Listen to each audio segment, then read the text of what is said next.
This is Tristan Roberts, editor of LEEDuser.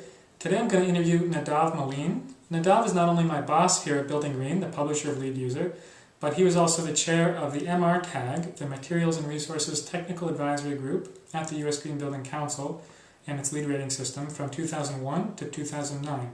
The MR credits get a lot of flack for being oversimplified. Is there a credit that you think provides more benefits than people really give it credit for?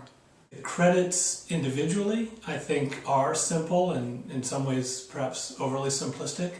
But when you look at the way decisions are made around the credits as a whole, as a group, and especially if you also include the fact that people making decisions about the MR credits are often taking into account the requirements of credits in the indoor environmental quality section as well, the EQ credits around low emissions, low indoor emissions, and no urea formaldehyde, things like that, you end up with an overall matrix for making choices about products that's actually reasonably sophisticated.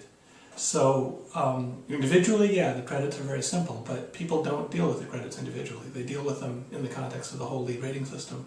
And in that way, sure, there's ways they could still be improved, but I think they work better than people often give them credit for. You were on the MR-TAG from 2001 to 2009.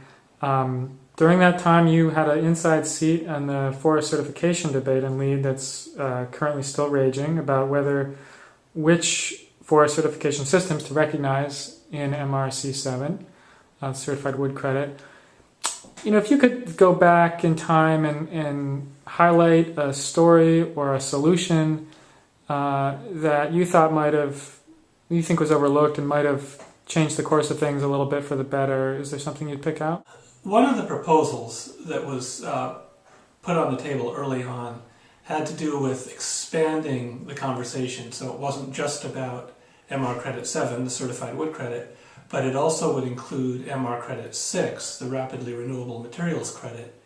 And I thought that had a lot of potential because a lot of the issues around wood products also apply to agricultural materials and other grown materials that are perhaps rapidly renewable, more rapid than wood. So the rapidly renewable materials credit gives them credit for that, for being rapid, but it doesn't take into account the fact that there are adverse consequences to some of them. Some of them, especially those coming out of the industrial agriculture model, could be fairly bad actors. And so at one point we were looking at a way of dealing with both these credits together with a low-level certification requirement for all these materials at the first credit and a higher level certification requirement for all these materials at a second credit or a double credit level.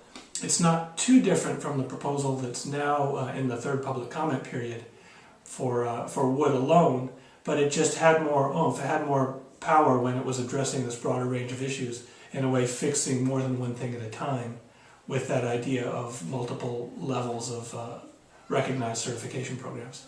Finally, Nadav, do you have a top tip for maximizing MR points for projects doing LEED 2009 certification? Well, yeah, actually, what comes to mind is, as in so many places actually, but they're very specifically here, the benefits of real close collaboration, in this case between designers and the contractors or the builders. Because I think a lot of times teams run into trouble when the designers take it upon themselves to specify the products and are locked into very particular product choices, which in some cases could be hard for the contractors to get. They may run into issues with cost, with availability, with getting things on time, lead times, all of that kind of thing. Whereas if the designer were to come to the contractor and in a collaborative way with goals of the type of products they're looking to get and the LEED credits, the green characteristics they want those products to have, and then work with the contractor to identify what within the region or within the constraints of the particular credits they're looking to achieve, what products are available and cost effective and install easily and might be easy to maintain that would meet those needs. There's really an expanded brain trust there of real world experience with what to find, what's available, what to get, that seems to lead to better results all around.